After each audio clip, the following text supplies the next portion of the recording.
Hello students, welcome to chemistry believers. और आज की क्लास में स्टार्ट करेंगे क्वेश्चन नंबर 86 टू 90। तो सबसे पहला क्वेश्चन है यहाँ पे हमारे पास, identify each species in the following equilibrium according to the code. ठीक है, तो ये क्वेश्चन हमने 2-3 क्वेश्चन के पहले के लेक्चर्स में भी किए हैं। ठीक है, कि जो हमारा एसिड बेस इक्विलिब्रियम होता है, ठीक है, वो किस बात पर डिपेंड करता है। तो आपको ये बात पता होनी चाहिए कि इक्विलिब्रियम जो होता है वो फेवर करता है फॉर्मेशन ऑफ, ये पॉइंट आप लिख लो फिर से एक बार। ठीक है, equilibrium favors formation of weak acid and weak base। ठीक है, weak acid and weak base अगर प्रोडक्ट में बनना है तो इक्विलिब्रियम फेवर करता है। यहाँ पे pK दे रखा है, ठीक है, तो CH3 होल्टवाइज एनएच का दे रखा है, दैट इज 36। ठीक है, इसका है 36 pK और इसका कितना है 15.2। तो आपको पता है कि पीके जो होता है एसिडिक स्ट्रेंथ के इन्वर्सल होता है। ठीक है, तो जिसका पीके ज़्यादा वो लीस्ट कम एसिडिक होगा। ठीक है, तो यहाँ पे ये भी लिख लो पॉइंट, ये होगा मोर एसिडिक और ये हो गया लेस एसिडिक। सॉरी, उल्टा हो गया, इन्वर्स होता है ना, तो जिसका ज़्यादा पीके उसका लो एसिडिक हो जाएगा। ठीक है, लीस्ट एसिडिक हो जाएगा, ये क्या हो जाएगा मोर एसिडिक। अब यहाँ पे बात करनी है कि कौन सा करेक्ट ऑप्शन है। अब यहाँ पे फर्स्ट एंड सेकंड की बात की है, ये देखो फर्स्ट एंड सेकंड भी बताना है, तो दोनों क्या होने चाहिए। पहली बात तो favours weak acid weak base होने चाहिए, तो वीक एसिड वीक बेस हो गया तो आपका ऑप्शन करेक्ट हो जाएगा। तो ऑप्शन आपका करेक्ट पहले से ही है। ठीक है, आपको पीके ना भी दिया होता तब भी आप इसी पे टिक करते हैं। ठीक है, क्योंकि ये आपका इंपॉर्टेंट पॉइंट है, इसको याद रखने से 3-4 क्वेश्चन पहले भी हो चुके हैं। ठीक, फिर से आया क्वेश्चन, इसका मतलब फार्मूला इंपॉर्टेंट है। अच्छा, वीक एसिड वीक बेस कैसे यहाँ पे पता करोगे। देखो लीस्ट एसिडिक है तो इसका मतलब बेस हो सकता है। ठीक है, ये बेस की तरह वर्क करेगा। लीस्ट एसिडिक मतलब बेसिक हो गया। ठीक है, ये वीक बेसिक हो गया, क्योंकि जो लीस्ट एसिडिक होता है वो वीक बेस होता है और जो मोर एसिडिक होता है तो एसिडिक होता है। ठीक है, वो स्ट्रॉन्ग एसिड होता है, strong acid, sorry weak acid.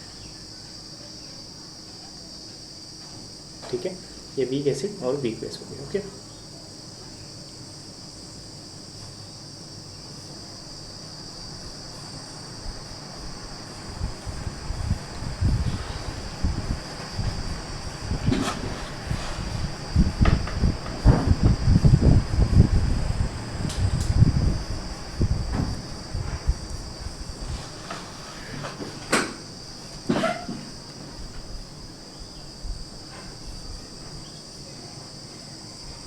Next question देखते हैं, क्वेश्चन नंबर 87। यहाँ पे बोला गया है hydrogen bonding is strongest in which of the following set. तो आपको पता है कि हाइड्रोजन बॉन्डिंग हाइड्रोजन और मोर इलेक्ट्रोनिगेटिव एलिमेंट के बीच होता है। मोर इलेक्ट्रोनिगेटिव, जितना ज़्यादा इलेक्ट्रोनिगेटिव होगा, ठीक है, मोर इलेक्ट्रोनिगेटिव एलिमेंट के बीच में होता है। तो आपको पता है कि फ्लोरीन सबसे ज़्यादा इलेक्ट्रोनिगेटिव होता है, देन ऑक्सीजन, देन नाइट्रोजन। ठीक है, ये ऑर्डर आपको याद रखना है हाइड्रोजन बॉन्डिंग के लिए। ठीक है, FON फोन, इसको याद रख लो कि फोन जो होता है हाइड्रोजन बॉन्डिंग के लिए, याद रखना है इस चीज़। क्वेश्चन इन्हीं से रिलेटेड आएगा हमेशा। अब यहाँ पे जल्दी देखो, यहाँ पे फ्लोरीन दोनों साइड में है, इसका मतलब स्ट्रॉन्गेस्ट यही हो जाएगा। ऑक्सीजन सल्फर इतना होता नहीं स्ट्रॉन्ग, यहाँ पे फ्लोरीन आ गया, सल्फर। अब दोनों फ्लोरीन लगे ना, दोनों मोस्ट इलेक्ट्रोनिगेटिव, तो 87 का ए करेक्ट हो जाएगा। ठीक, बाकी देखने की ज़रूरत नहीं। ठीक है, 88 नंबर क्वेश्चन अगर बात करें, बताना है इंट्रामोलिकुलर हाइड्रोजन बॉन्डिंग स्ट्रॉन्गेस्ट किस में है। ठीक है, तो ये आपका इंपॉर्टेंट क्वेश्चन है। मेथाइलामीन CH3 NH2।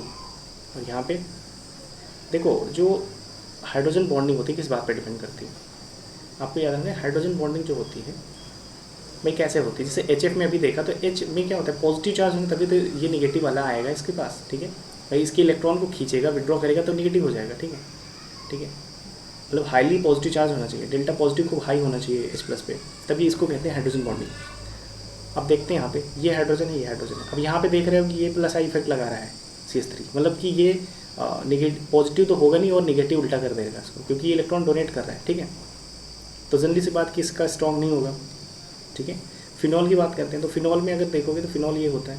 ठीक है, फिनॉल आपका ये होता है, और फिनॉल में मैंने पहले भी बताया एसिडिक स्ट्रेंथ के लिए कि ये कुछ ऐसे होता है। देखो, ये पहले से ही पॉजिटिव फॉर्म में होता है। ठीक है, क्योंकि O क्या होता है, ऑक्सीजन ज़्यादा इलेक्ट्रोनिगेटिव होता है, वो चाहता है कि निगेटिव चार्ज हमारे पास रहे।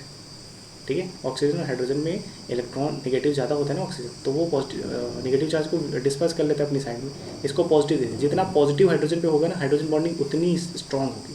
तो इसका मतलब बी आपका हो जाएगा, ठीक है। इसमें भी होगा, देख लेते हैं और किसी में होगा, क्योंकि हमको स्ट्रॉन्गेस्ट बताना है, ठीक है। तो कंपेयर करना पड़ेगा ना। फॉर्मल्डिहाइड की बात करें तो फॉर्मल्डिहाइड क्या होता है, HCHO, HC double bond O OH, ठीक है। अब यहाँ पे इसकी बात करो, ये ठीक है, ये इलेक्ट्रॉन विड्रॉइंग ग्रुप है, यहाँ पे पॉजिटिव चार्ज आ रहा है, ये भी क्या करेगा, अब ये हाइड्रोजन से इलेक्ट्रॉन्स विड्रॉ करेगा, ठीक है। यहाँ पे भी नेगेटिव स्टेबलाइज होगा, ठीक है, ये भी स्टेबलाइज कर रहा है, अच्छी बात है।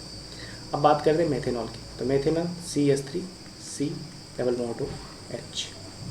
अब मेथेनॉल में क्या होगा, ये विड्रॉ करेगा, यहाँ पे पॉजिटिव चार्ज आएगा, और ये इसको खींचेगा, यहाँ पे इसको भी पॉजिटिव देगा, बट यहाँ पे प्लस आई लग रहा है।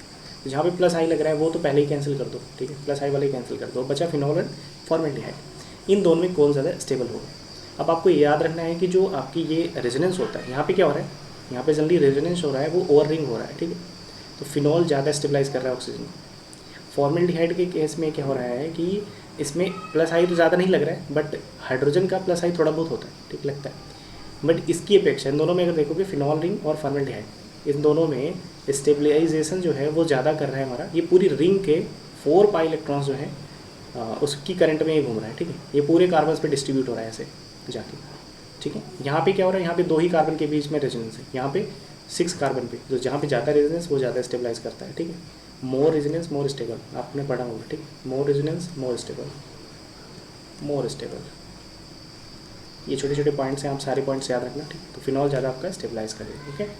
सो आपको समझ आया होगा, इसको मैं रेज किए दे रहे हैं क्योंकि नेक्स्ट क्वेश्चन देखना है। क्वेश्चन नंबर 89, ठीक है। 89 क्वेश्चन में क्या है, इसमें बताना है आपका कि कौन सा हाइड्रोजन ज़्यादा एसिडिक है, ठीक है। जनरली ये क्वेश्चन ऐसा हो सकता है, ठीक है। क्वेश्चन देख लेते हैं एक बार। क्वेश्चन कह रहा है कि मोस्ट एसिडिक, ठीक है, मोस्ट एसिडिक ही पूछ रहा है। तो यहाँ पे अगर देखोगे मोस्ट एसिडिक, तो चलो निकाल देते हैं, सब हाइड्रोजन को निकाल दो, नेगेटिव चार्ज लगा दो सब पे। अच्छा, उन्होंने वो भी पॉइंट कर रखा है किस किस पे बताना है, सब पे नहीं बताना। तो ये आपका, ये नेगेटिव चार्ज, ये आपका नेगेटिव चार्ज। अब देखो ये नेगेटिव चार्ज क्या होगा, ये इधर आएगा, ये इधर जाएगा, फिर ये इधर आएगा, फिर ये इधर, इसका दो रेजोनेटिंग स्ट्रक्चर बनाएगा, ठीक है। कैसे बनाएगा, एक बार इस पर नेगेटिव, सॉरी ये कार्बोनाइल ग्रुप है, यहाँ पे एक बार इस पर नेगेटिव, और एक बार ये डिस्पर्स इधर करेगा, तो एक बार इस पर नेगेटिव, और यहाँ पे डबल बॉन्ड, मतलब 2 रेजोनेटिंग स्ट्रक्चर। यहाँ पे देखोगे तो यहाँ पे एक ही रेजोनेटिंग स्ट्रक्चर बनेगा, 1 रेजोनेटिंग स्ट्रक्चर। यहाँ पे देखोगे तो यहाँ पे तो रेजोनेंस है ही नहीं, नो रेजोनेंस। यहाँ पे देखोगे तो नेगेटिव चार्ज आ गया, यहाँ पे नो रेजोनेंस। तो जहाँ पे रेजोनेंस है, मैंने कहा था ना मोर रेजोनेंस मोर स्टेबल, ठीक है, ये आपको दिख रहा होगा, मोर रेजोनेंस मोर स्टेबल। तो यहाँ पे 2 रेजोनेटिंग स्ट्रक्चर बन रहे हैं, ज़्यादा रेजोनेंस हो रहा है, इसका मतलब ये सबसे ज़्यादा स्टेबल होगा। और जितना ज़्यादा स्टेबल होगा, एनायन की स्टेबिलिटी जितनी ज़्यादा होगी, ठीक है, एनायन स्टेबल जितना होगा उतना ही ज़्यादा एसिडिक होगा, ठीक है। ये सब कॉन्सेप्ट मैंने 10 बार हो चुका है, कम से कम इतने क्वेश्चन में ना 10 क्वेश्चन कम से कम एसिडिक स्ट्रेंथ के हुए जहाँ पे एनायन की स्टेबिलिटी मैंने चेक की है, ठीक है। तो इसलिए अगर आपने स्टार्टिंग से देख रखे हैं तो आपके लिए अब सारे क्वेश्चन बिल्कुल ईजी हो रहे होंगे, ठीक है। अब एक बार देख रहे हैं कि क्वेश्चन आ रहा होगा आपको, ठीक है। तो ये आपका क्या हो जाएगा, करेक्ट हो जाएगा, ठीक है। तो यहाँ पे ए जो है सबसे ज़्यादा एसिडिक हो जाएगा, ये ऑप्शन यहाँ पे टिक कर देते हैं इसको। चलो, यहाँ पे एक नया कॉन्सेप्ट सीखने वाले हैं ब्रिसेट का, ठीक है। Which of the following compound we expect to be most strongest carbon acid, ठीक है। कौन ज़्यादा स्ट्रॉन्गेस्ट कार्बन एसिड है। हाइड्रोजन निकाल दोगे, यहाँ पे पॉजिटिव चार्ज नेगेटिव चार्ज आ जाएगा, ठीक है। अब यहाँ पे भी वही एनायन की स्टेबिलिटी चेक करनी, ठीक है। कार्बन एसिड का मतलब वही होता है, नेगेटिव आयन बनाओ, उसकी स्टेबिलिटी चेक करो। यहाँ पे भी क्या हो जाएगा, यहाँ पे CH निकल गया, नेगेटिव लगा दिया, COOET, और इसका हो जाएगा COET, ठीक है। ये सी का मैंने बना दिया, स्ट्रक्चर बना दिया, ज़्यादा क्लियर होगा, ठीक है। आप भी क्वेश्चन करना तो स्ट्रक्चर बना के करना। यहाँ पे मैंने एक निकाल दिया, 3 थे, एक हाइड्रोजन निकाल दिया, अब यहाँ पे बनाना है, ठीक है। CH2, यहाँ पे CH2 हो गया C double bond O C2H5, ठीक है। हम इसको नहीं निकालेंगे यहाँ पे जनरली, इसको इरेज कर देते हैं।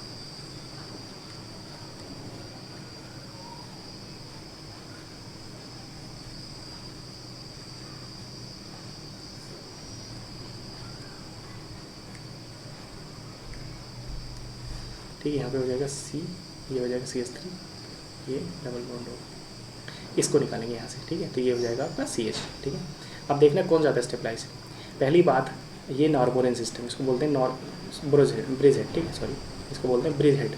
ये कौन सी पोजीशन होती है? इसको बोलते हैं bridge head position, bridge head.